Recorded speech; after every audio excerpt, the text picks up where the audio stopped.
Hello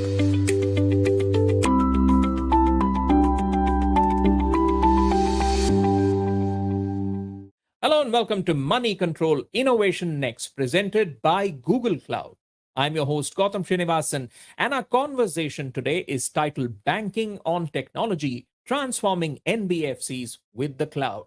Funding everything from small businesses to big dreams of students, India's over 9,500 non banking financial companies are playing a pivotal role in taking financial inclusion to the next billion users with a digital first approach. Now, to achieve the goal of making credit accessible and affordable, NBFCs have embraced technology and partnered with a variety of fintech players. But their growth has also brought with it an increase in regulatory oversight, with the RBI intending to treat large NBFCs on par with banks. Now, these are just some of the themes that we will touch upon today with industry leaders as we explore how this ecosystem is leveraging the power of the cloud in promoting inclusive growth for the country and enabling sustainable growth for their enterprise. Joining me for this discussion are Sameer Mohanty, COO and CTO at education-focused NBFC Avance Financial; Shishupal Rathore, Senior Vice President of Technology at Diversified Financial Services Major Motilal Oswal Financial Services Limited; Manoj Kumar Nambiar, Managing Director at Microfinance and MSME Lender Arohan Financial Services; and Anant Gupta, FSI Leader at Google Cloud. Thank you, everyone, for being part of this conversation around how NBFCs have transformed themselves using the power of the cloud. Now, let's start by getting an inside look at some of the cloud journeys in this space and see what the highlights are in different paths taken. Sameer, we'll start with you. How did your organization chart out its own and unique path to the cloud? How much of your operations now rely on the public cloud, and do you see more core applications moving to the public cloud in response to demands for increased agility, scale, and speed, as well as external competitive signals from peers and new digital rivals?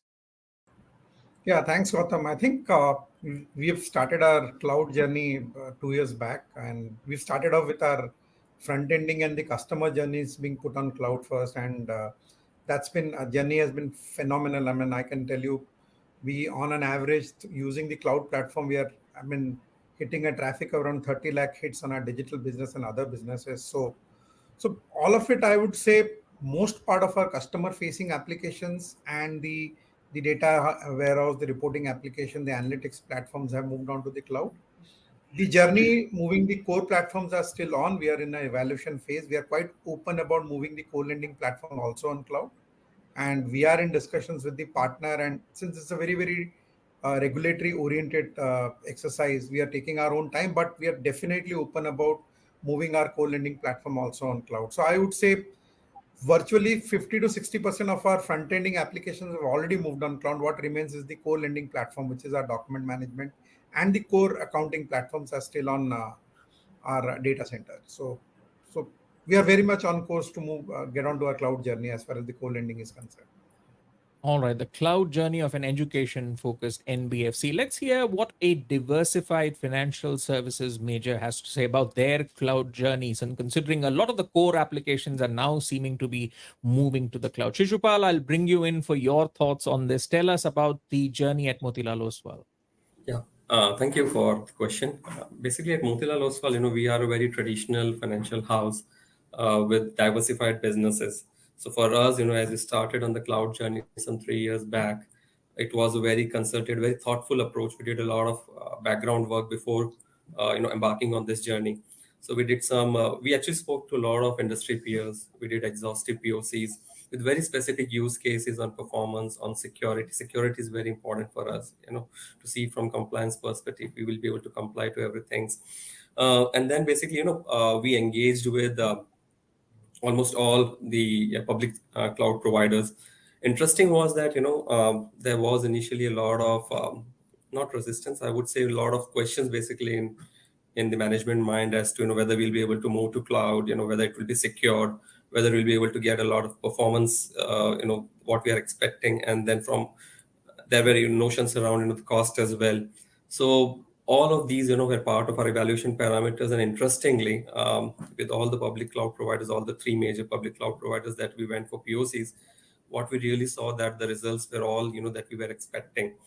But we also, were very keen on the overall roadmap from the private cloud providers, because that is where, because ours is a very strategic move. Once we have, moved on to that, we didn't want to come back or relook at it.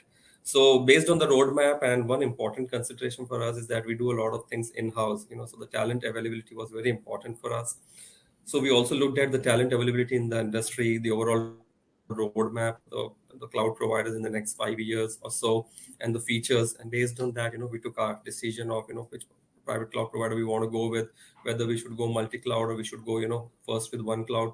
So we said that we'll do a staggered step-by-step approach. So we said that we'll go with one cloud provider, mature ourselves, learn from it, build our own experiences, and go for a multi-cloud strategy. So that's how our journey, began on it.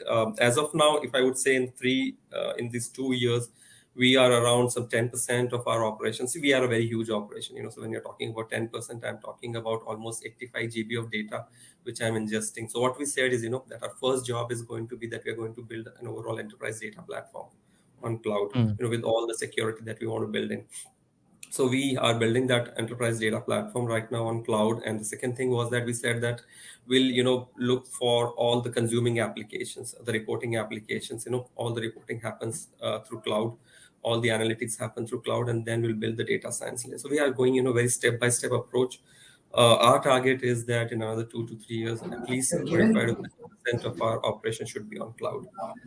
All right, some successful use cases emerging, and that's the deal right now. When these POCs come up, then others get in as well. Samir, you want to add something here before I go to Anand for his enablement perspective? Absolutely. So I think the journey is there. Private cloud, we already moved 2 years back, and we moved some of our customer-facing platforms to public cloud.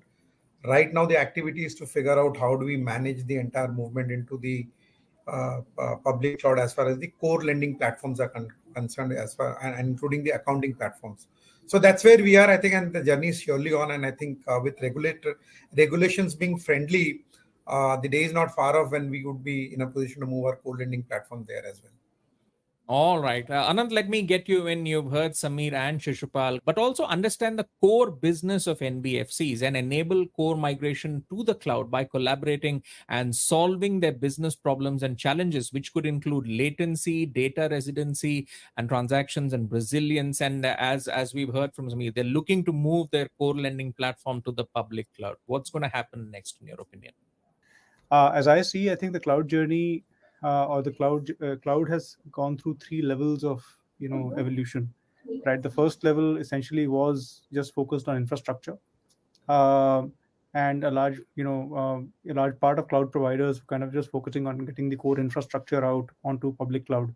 Right, the second layer or second wave of innovation happened essentially around the efficiency part, right, which is where cloud service providers started building efficiency tools and enablers around handling the same infrastructure in a much more efficient manner, and also interacting with different applications in a much more efficient manner.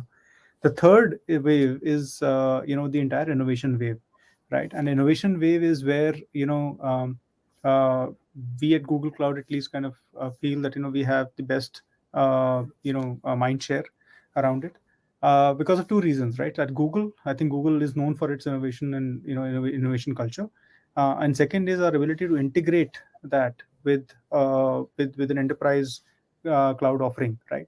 So when we speak to NBFCs, banks, insurers, etc., right, we are talking about customer acquisition problems, solving customer acquisition, right? So many clients actually already used Google Ads, Google and Google search engines, right, for driving their customer acquisitions. So how do we integrate that through a common customer data platform story, right, is what we are implementing at one of the banks and one of the NBFCs already, right?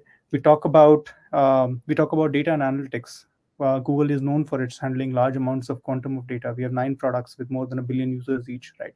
So how do we handle that? The same engine essentially is brought on to for enterprises to make it chunk size chunk size data analytics available. And as Shishupal also mentioned, right, when they looked at for example, wealth management portfolio. He gave the example of the wealth management portfolio, right? Making that available in an on-prem environment becomes very difficult. But the public cloud providers, that flexibility to organizations is offered, where they don't need to budget for the large computer sources, and they can use them on a on-demand model, right? I'll probably kind of stop here for any other further questions, but I think these two areas in my mind are the main ones.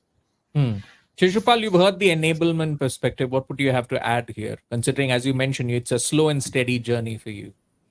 Yeah, I think Google, Anand came from more of a service provider perspective. I can share more from a customer perspective. So our journey has been really a lot of learnings. What we have really seen in the last 2.5 years is a very close collaboration with the cloud providers, not only from making the infrastructure available, having the availability zones, the DR, the PCP done, but also from because we went with a lot of platform as a service, so we are using a lot of native features of cloud. So every problem that we brought in, we had our team, we had our own IT team, we had the cloud service provider team, and then we had the implementation partner teams, and that's how we built a lot of solutions together. And a lot of inputs that came from the service the cloud providers is what really made the solutions really successful. So I would say that it's a hand-in-hand collaboration that has helped customers like us be really being successful on this journey.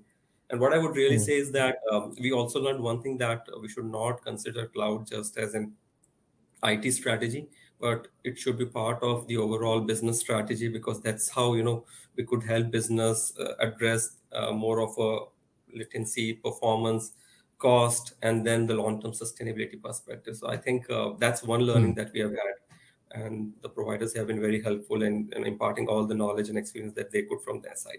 Manoj, let me bring you into the conversation. India is a diverse market with a variety of customer expectations spanning urban to rural areas. So I want to know from you, as an MSME lender, how have you leveraged the cloud to experiment around what works and what doesn't in terms of financial solutions and processes to bring innovative applications to market at a faster pace, considering you have MSMEs and you also have microfinance to look after? No, thanks, Gautam. I think a lot of discussion has hovered around the hardware aspect and the software aspect. Let me also talk from a customer angle, because as you rightly said, I think the fundamental purpose for doing all this is to ensure, customer delight, and the fact that the channel through which you operate essentially find the process very seamless and is able to do business and spend more time with the customer in terms of growing the business. We are a typical NBFC MFI microfinance institution. We today deal with more than 2 million clients. And more importantly, we have a channel of almost about 5,000 loan officers, through field officers, through which we do the business. So in our case, in 2017, we started with a very simple slogan of wanting to be paperless on the front and cashless on the back. And today, as I talk to you, I can safely tell you 100% of our disbursements happen on a cashless mode, straight into the bank account of the customers. And almost 80% of the repayments that we collect from the customers today are also cashless. So for us, since we are an RBI regulated institution, the core lending application, which is a core banking system that we operate on, is something which obviously is highly protected through a private cloud. All the other aspects that we work with, whether it is the front end through which the loan officer sources the application through a completely paperless mode, the entire data analytics space, the credit scoring model, the payment gateways on our customer app, all of them essentially are on the public cloud. So to that extent, I would say for a microfinance institution, we sort of pride ourselves in the fact that the entire customer journey from start to finish can actually be completely paperless and actually being digital. And today, as I talk to you, we are actually piloting our first in line product, which is for existing customers, where between the customer and the husband, she can actually apply for a new loan or a renewal and complete the entire process in just about half an hour's time, where she can get appraised. Everything is being done digitally, including the scanning of the KYC card, the photograph being shot, the credit bureau check being done, the e-signature on the loan documents once the loan is approved, and the money hitting our bank account in just about half an hour's time.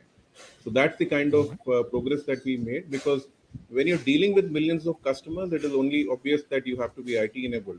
And when you're dealing with a size of this kind, it is very, very important from a control and quality aspect to be completely IT enabled. And obviously, the delight for the customer is that earlier 5 years back, when it used to take almost 15 days for her to get her loan approved and a disbursement to happen in cash to her. Today, we can do that, as I mentioned to you, for existing customers in just half an hour flat. But in terms of, say, if we consider cloud as an innovation driver as well, we talked about how cloud is not just an IT enabler, but it's a business enabler and an innovation driver. In terms of bringing innovative applications to the market, what's the impact that you have felt of using the cloud? Because, have you found new cross-selling, upselling opportunities? Because there are a lot of variables at play right now. No, absolutely right, Gautam. So from the time that the client origination application is actually sourced, to the credit scoring model, to the approval happening on the system, right? Except, as I mentioned, for the core banking system, which is on a private cloud, everything else in terms of the front end module, the data analytics piece, the credit scoring model, the e-signature piece, all of that essentially is actually on the public cloud. And as you rightly said, we have used it as an enabler because for us, at the end of the day, what is important is the ease of using these applications for the channel, which is the loan officers, the thousands of loan officers who are spread all over the country, and obviously millions of customers who are barely literate. So the applications need to be very, very customer friendly so that you can use it and get the benefit of technology. All right, Samir, what would you have to add in this? Yeah, I mean, I completely agree with Manoj. Just to give you a dimension, Gautam, we are an education-focused company, okay? And virtually we operate out of 17 locations. But cloud has enabled us to actually reach out to 380 locations. We are a 500-member company, but we do business across 380 locations, all because cloud has enabled us on two fronts. One is the acquisition side, as Manoj rightly called it. Second, it has given us tremendous advantage on the delinquency management side. Okay, and today on cloud we have a platform which actually runs analytics to legal on the same platform. So there is analytics happening saying, hey, this is a guy this month is going to bounce. So there are AI enabled bots which directly interact with the customer. We actually take a target that we would self cure to the extent of 20-25%, and then there is a logical allocation that happens. And today, let me tell you, Gautam, a lot of our collection guys are not based out of our branches. We through analytics know which is the area where the AUM is sitting out of it. For example, you have a collection guy in Lucknow. We don't have a branch office in Lucknow. Okay, and I think that's where I think cloud has enabled us for the last 1.5 years, and it's giving us tremendous advantage in terms of reduced bounce rates and better delinquency numbers. And I would say COVID has taught us a lot of things for the last 2 years, and I mean many people would agree with me that we've been forced to adopt to some of this new age practices that was always there, but the adoption was a big challenge. And the biggest advantage for us guys is I think our customer base is completely digital. We deal with students. Okay. So there are 2 points to it. You give something good to them, they adopt it 100%. And if you give something shitty, they will not even adopt to it. So that's how it happens in our case. And we've realized it. I mean, you can't throw anything across to the student. If they don't like it, they'll not adopt. As simple as that. So there's an Manoj, you have a single line quote for this, isn't it? Yeah, absolutely. I mean, well, I think finally, as I mentioned to you, all that we do, conceptualize, design, implement, right? Finally, the idea is to ensure access, right? The same kind of access which we people like us at the urban center have in the hinterlands and the villages of the country. And that can only happen when finally we convert geography to history. Right? So the all right, technology that's the headline there. Like my colleagues mentioned, how do you be in a place without actually being physically present? Just because you do not have a branch there, it should not deprive potential customers there of actually being able to access your product. Right? Manoj, Financial inclusion at the end of the day from the RBI, from the government of India is a key priority. And all the efforts essentially are required to ensure access is available. All right. Anand, let me bring you in. How are cloud providers helping geography become geography become history in your opinion? I think first of all, I totally agree with whatever Manoj and Samir mentioned around how cloud providers are enabling the entire value chain of digital lending, and lending in the NBFCs, right? I just wanted to add two more points, right, to what Manoj said, especially. One, I think, as you start to look at the customer experience at the end layer, right?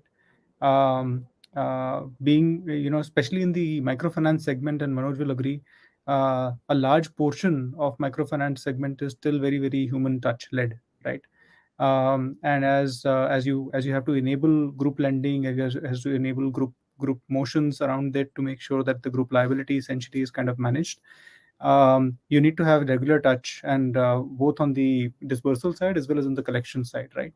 And giving money is easy, collecting money is even more difficult, right? So from that perspective, when especially when markets are down, etc., you need to really kind of have integrated risk models and field activity totally in sync, right? And which is where, for some of the microfinance lenders, what we are also doing is bringing the power of Google Maps and cloud together, right, to actually do better route planning, right, so that they can maximize the collection efficiency, right? So that's one example. Second, I think from a customer experience standpoint, right, irrespective of portfolios, right, we India is a diverse nation, and from a diversity perspective, we speak multiple languages. So interacting with our customer base in the language of their choice, right? And Samir mentioned about the fact that how AI-enabled bots are enabling that conversation and them to expand to 380 locations despite being physically present in only 17.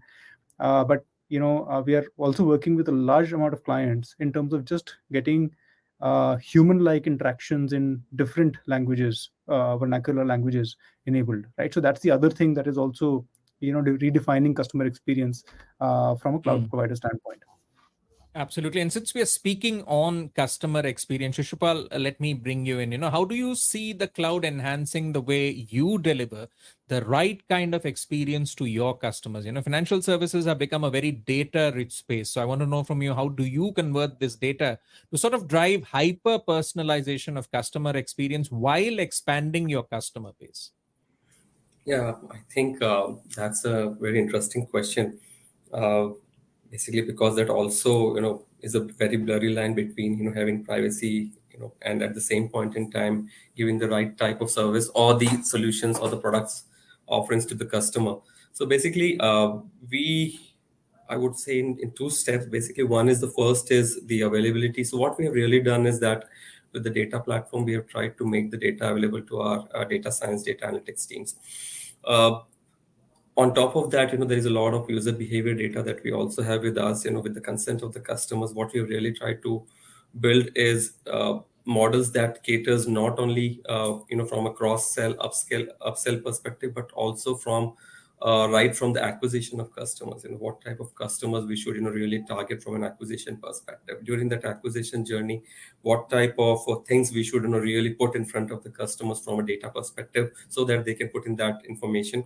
And at the same point in time, as they get into the system, get onboarded, and as they look for products, what are their choices, what are the things that they are looking for, and only try to offer those type of products to them.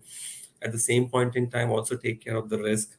At the same point in time, also take care of the compliance. So I think what we have really tried to do in the last 2.5 years is that build this entire journey, right from targeting the customer, acquiring the customer, onboarding the customer, providing all the services to the customer, and at the same point in time, cross-selling and upscaling. So I think it has been an interesting journey. We have had a lot of learnings, and we are trying to use those learnings again, in enhancing the models that we are preparing.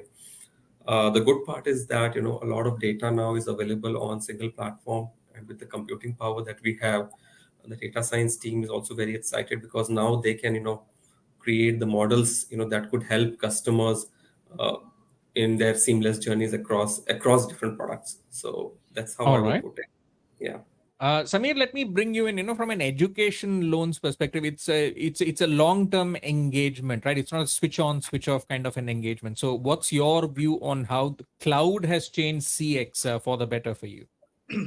So, Gautam, we are in an industry where bureau doesn't matter, okay?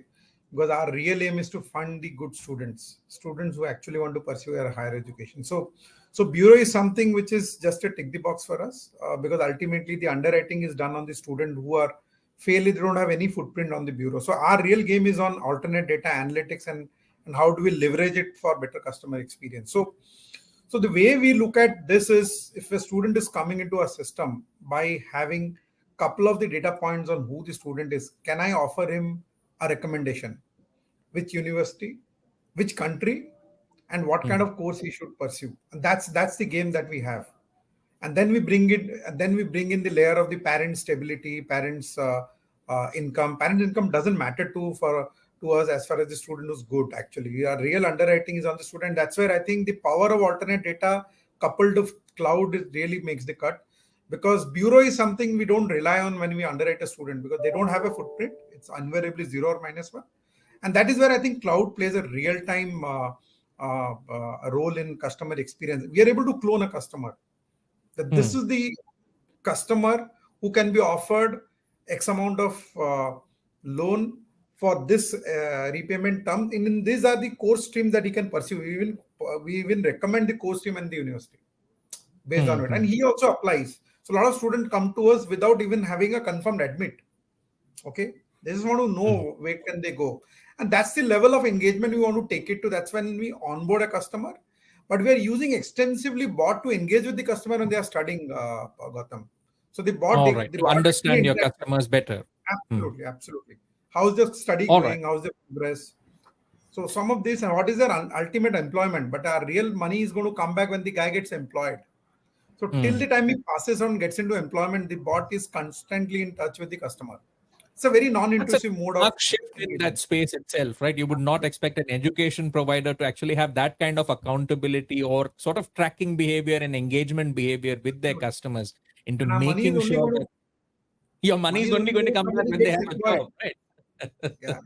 That's a fair point, but that also brings into question when things start improving, as Samir mentioned, going from double digits to triple digits in terms of expansion, in terms of acquisition, in terms of delinquency management, lots of improvements coming in. The question is also to scale infrastructure and flexibly scale it. Anand, let me bring you in on this. Cloud computing, it does convert big capital expenses into smaller operational expenses. So how do you see the cloud aiding flexibility to scale infrastructure in future based on the growth of the business?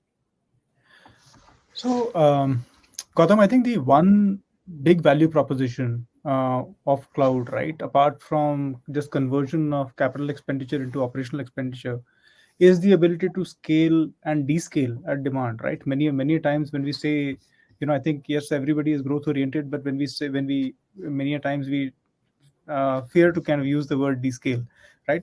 But the advantage that it offers is to kind of give you the ability to scale and descale on demand, right?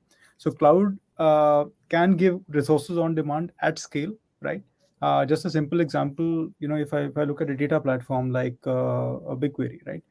It has it is a truly serverless environment, right? So what it means is that if, let's say, Samir requires during the admit cycle, right, analysis of millions of students in terms of what courses they might choose, and wants to run a query, right, from the analytical models that they've already built, right?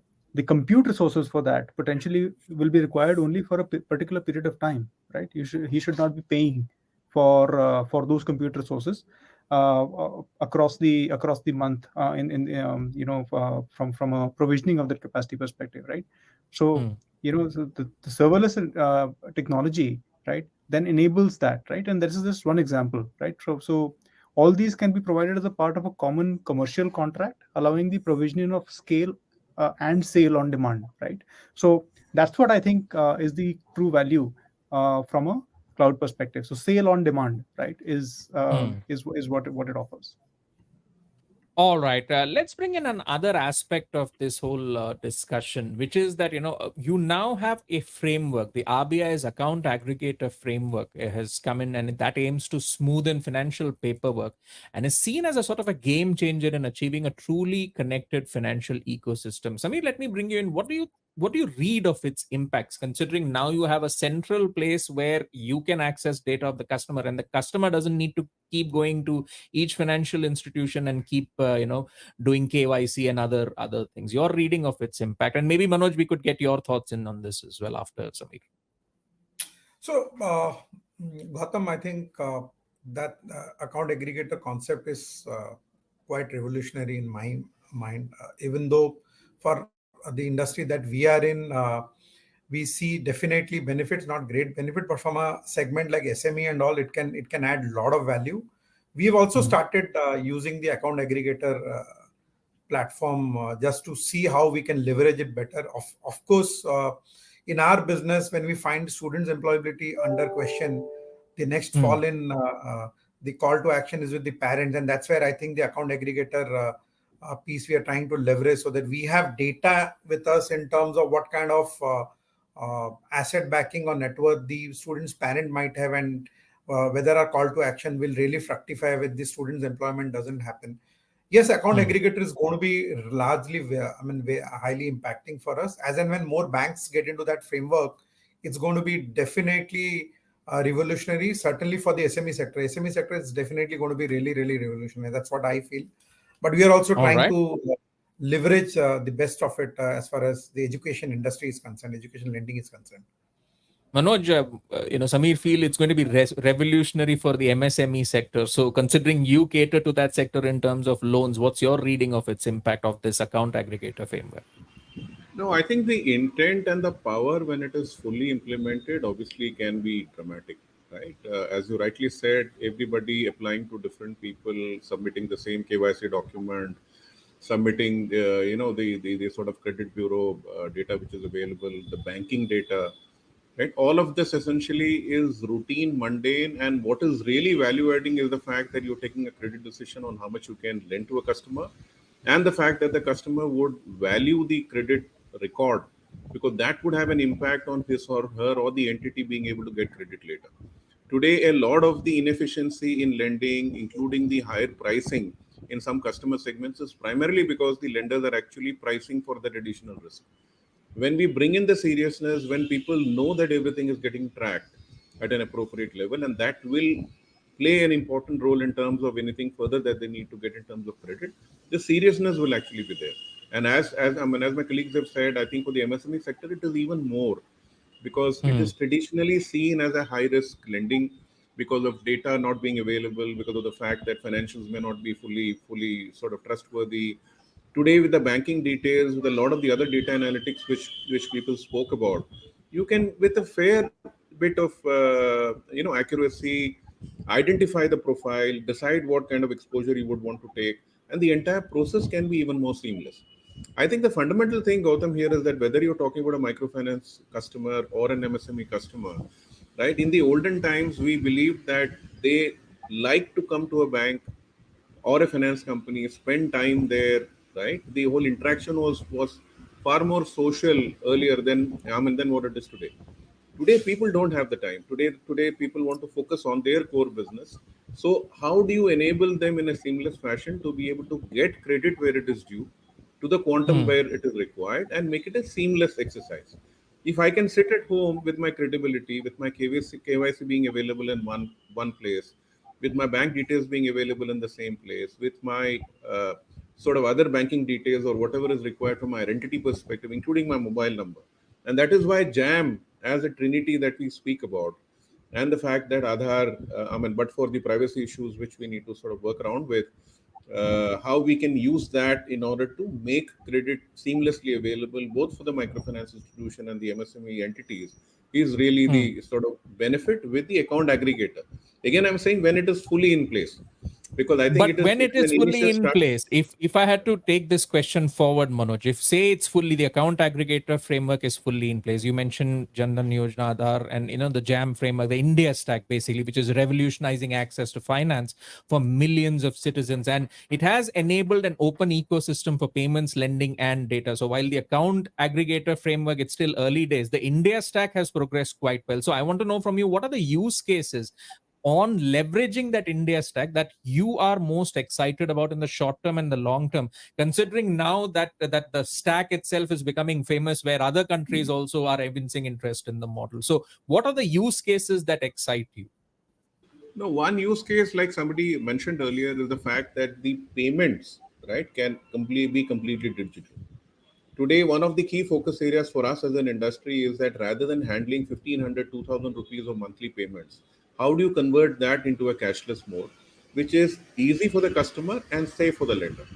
Because for my loan officer to collect money from each center and bring it back to the branch and then take it to a bank branch for deposit is waste of time, right? If the lady downloading her sort of apna our own app, which is the customer app that we have, through the payment gateway, if she's able to make the payment, and for that a lot more of the cash transactions in the economy need to move into the banking system, right? Today, one of the challenges that we have is whether it is tiny enterprises or individuals that we lend to, most of them do have a bank account but do not have a banking habit.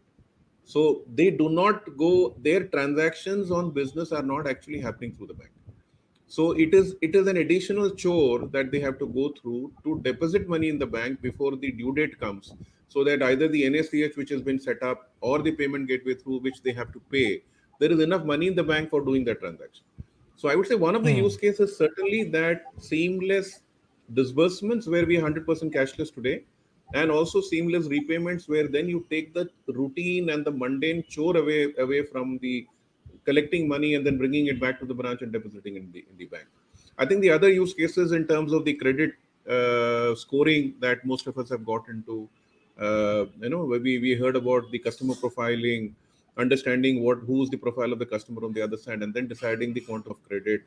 The entire data analytics piece and the information piece for the loan officers, for the employees on the field, which is again possible today because of the data and the churning and the data mining that you do.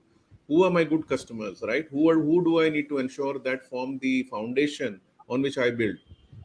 Who are the people who probably would default or miss a payment where I will need to then go physically to actually collect?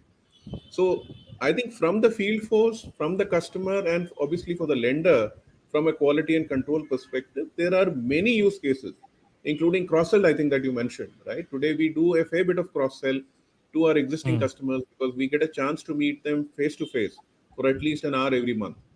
With increasingly the repayments becoming cashless, we have more time to discuss financial literacy, to discuss the update on a lot of things happening in the field, and then essentially that helps us to actually do cross sell, whether it is on other financial inclusion products like life insurance, non-life insurance, pensions, investments, a lot of the other things on which we can play a part in her lifetime.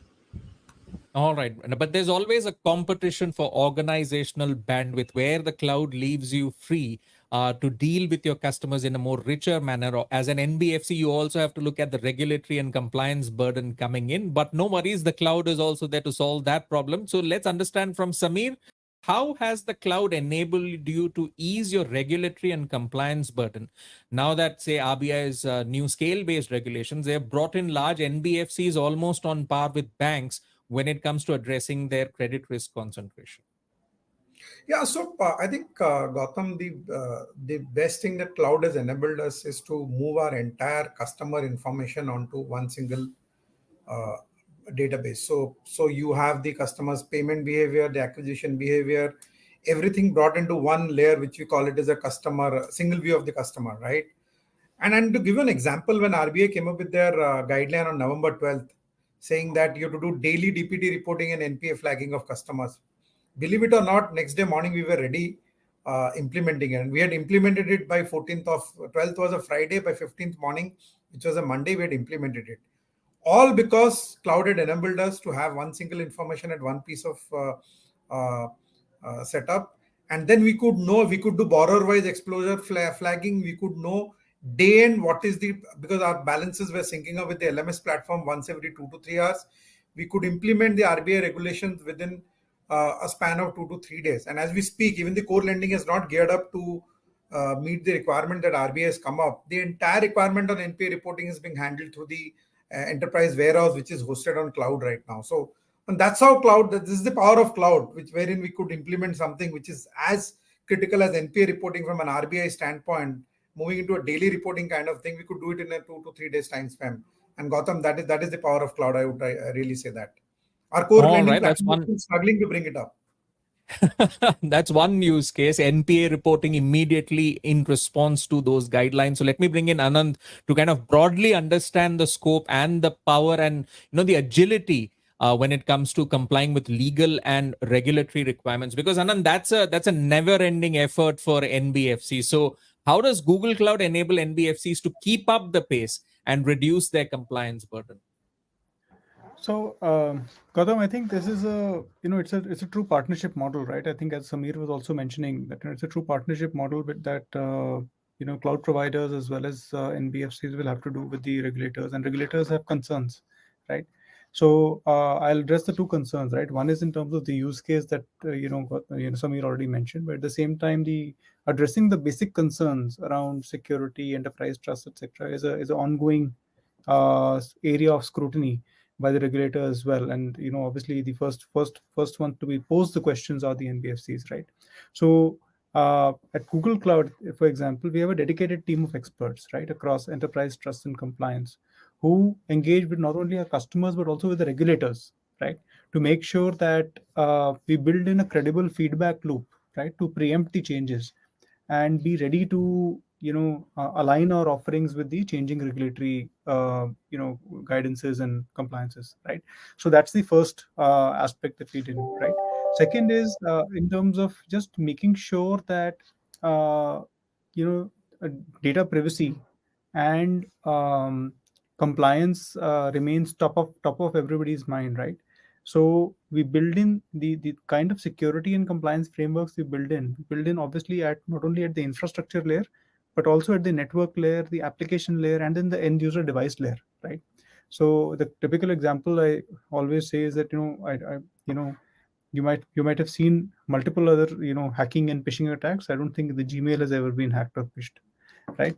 Or we've seen so building that trust is a process, right? And which is what I think cloud providers are doing along with the clients, to make sure that that trust is built in the technology that is being used, both at the regulator end as well as at the client end. All right, Samir, your response to that. Yeah, I think there's one more important dimension to what Anant has said. I think if you see from the statutory auditor's standpoint, and I've handled statutory audit also, uh, the entire aspect of ITGC audit, I know most of you will understand there's an ITGC, general controls audit, which the statutory auditors do to see how secure and how uh, compliant your platforms are as far as lending is concerned. I think their cloud platforms bring in a lot of standardization. Okay, and the SOC report is something which is really, really looked after by statutory auditors, and it brings in a lot of standardization. The workload on our side is also significantly gone down. Let me be very, very honest. And there is a drastic shift happening in the minds of the statutory auditors also. Okay, this is the way we need to audit if the platforms are on cloud. And of course, our load also goes down because it's no longer in our data center, right? So that's another dimension that's come about on the regulatory and the compliance side, Gautam, which I wanted to highlight. And for sure, that's giving us benefit. That's bringing in a lot of standardization, the way the audits are also being done right now. All right, let's take the conversation to a more forward-looking direction. How do you say position AI and automation, for instance, to deliver value for customers from here on? Manoj, we spoke earlier about the cross-selling opportunities and the expanded opportunities. Maybe we could get some points of view from you here. And Shishupal, maybe if you have something to add here, we could go forward. But Manoj, your thoughts on this? There's already eKYC for instant onboarding, loan automation for instant credit, and digital payments for instant payments. So where do we go from here now in terms of customer journeys enabled by technology, especially as customers now demand richer and seamless experiences during that entire life cycle of their engagement with the enterprise? No, I think like we discussed earlier, the whole perspective has really changed from being a very, very manual intensive process to a far more automated process, and that you can see building on that how people are going to go forward.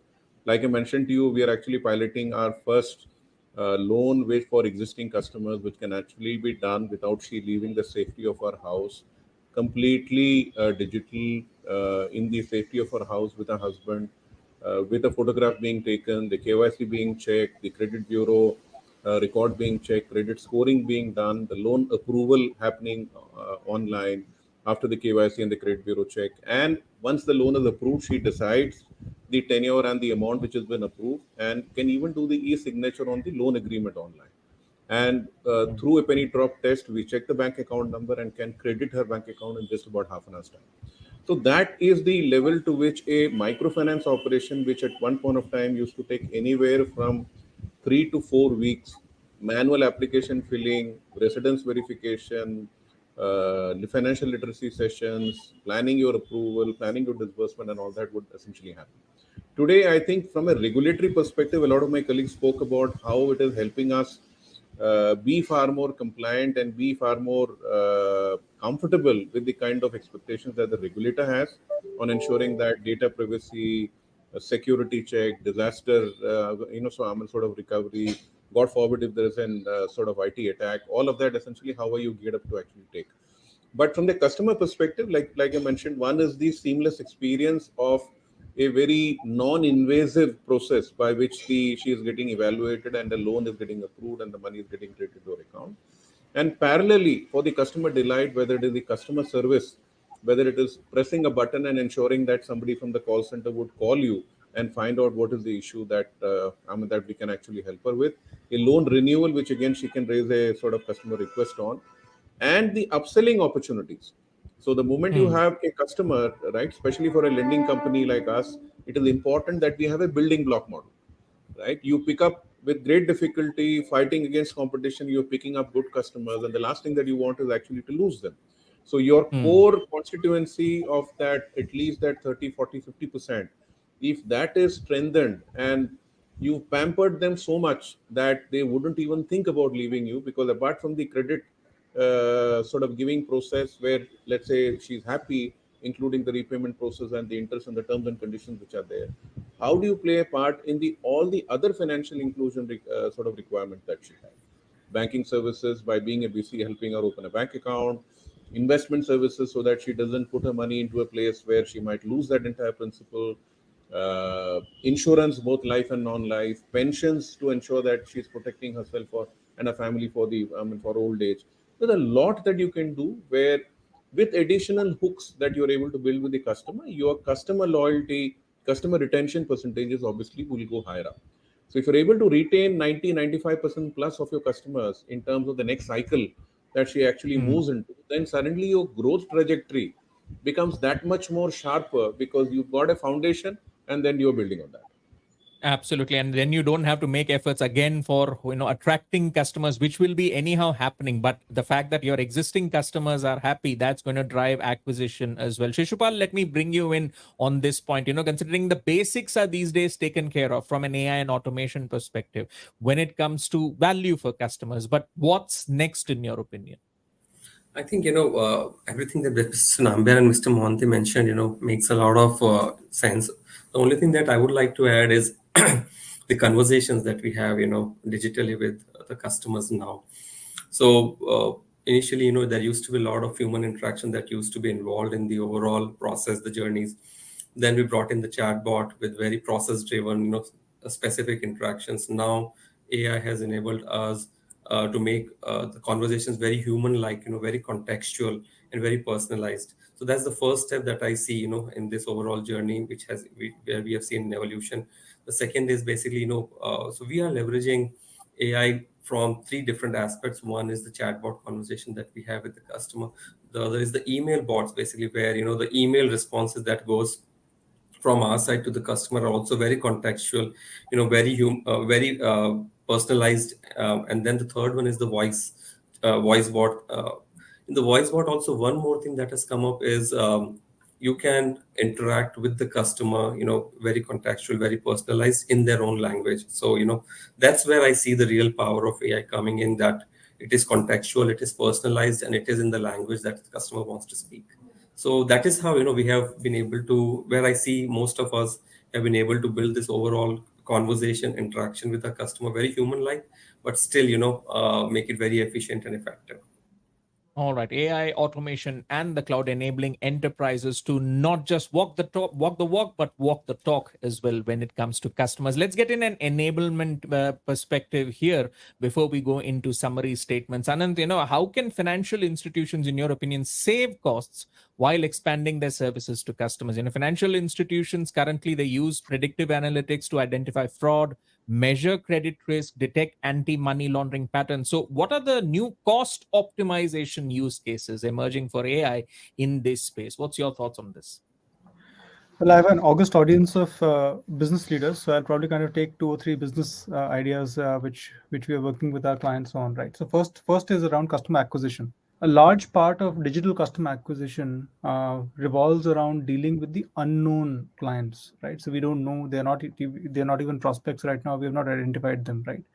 So how can cloud providers, how such as Google Cloud, can help in terms of getting cohorts of potential customers identified, which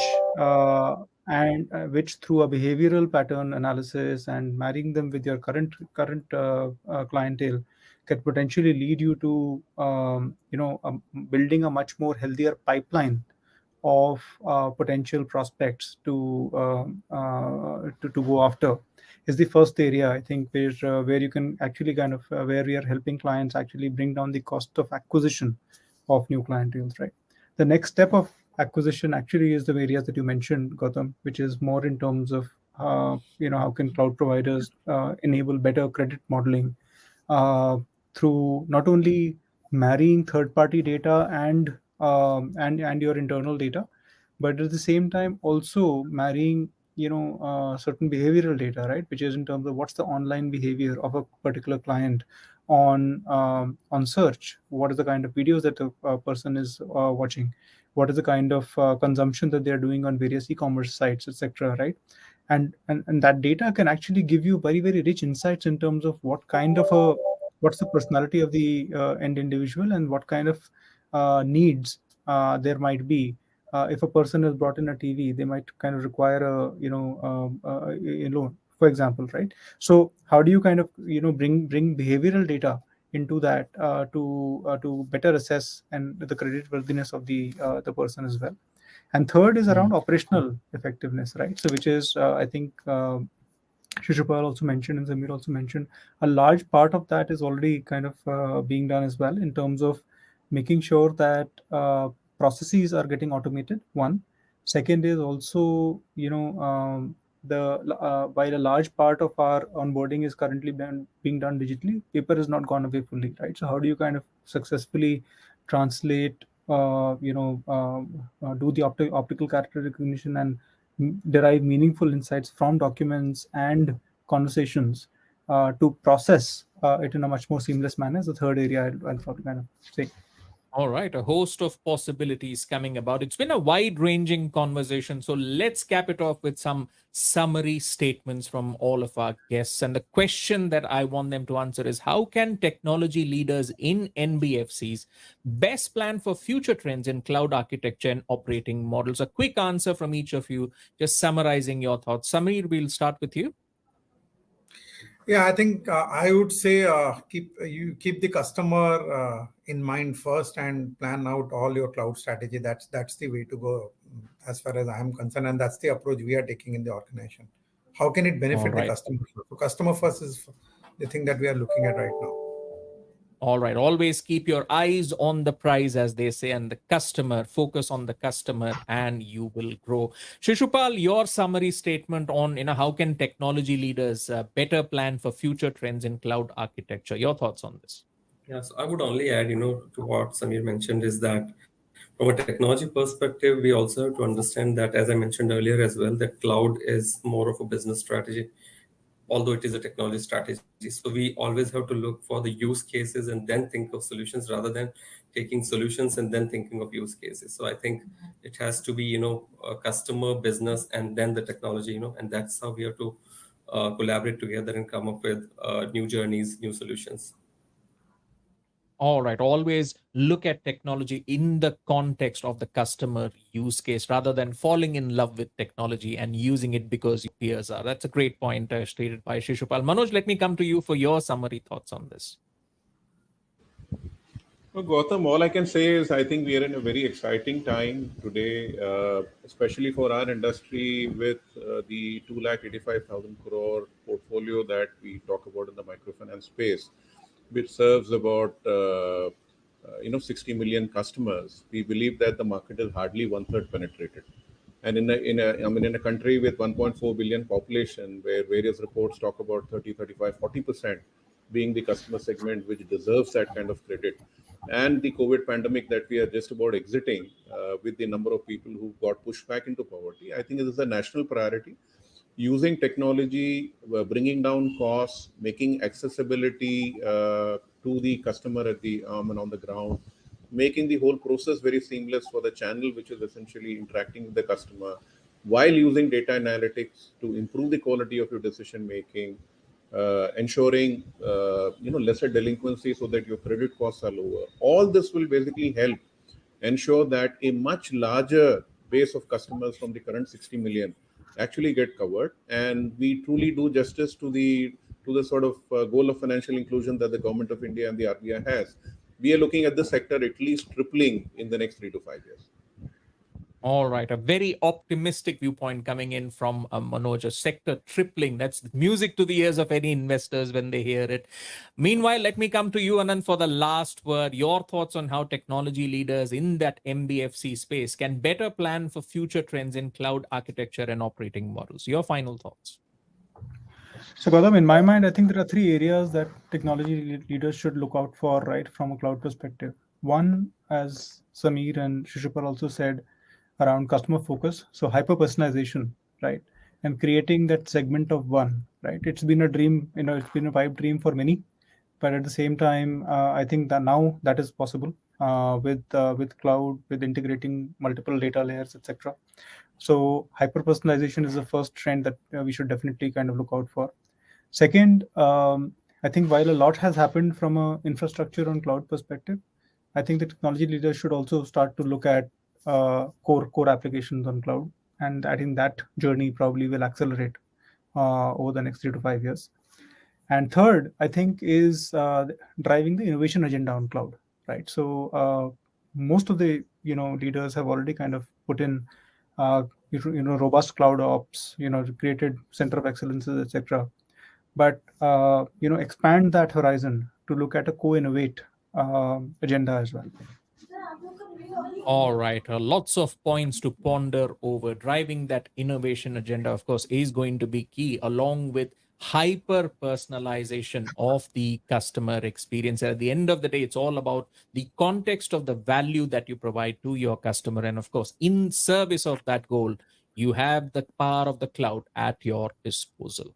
On that note, it's time to wrap up our conversation for this episode around transforming NBFCs with the cloud as part of our special series titled Moneycontrol Innovation Next, presented by Google Cloud. I'd like to thank all the panelists for sharing with us their unique growth journeys of their respective organizations. And we have seen how they've taken the power of the cloud in service of you, the customer. And we wish them all the best for new horizons, new frontiers that they would break. Thank you so much to our guests. And of course, thank you to our viewers as well for tuning in. Till next time, this is your host, Gautam Srinivasan, signing off. Have a great day.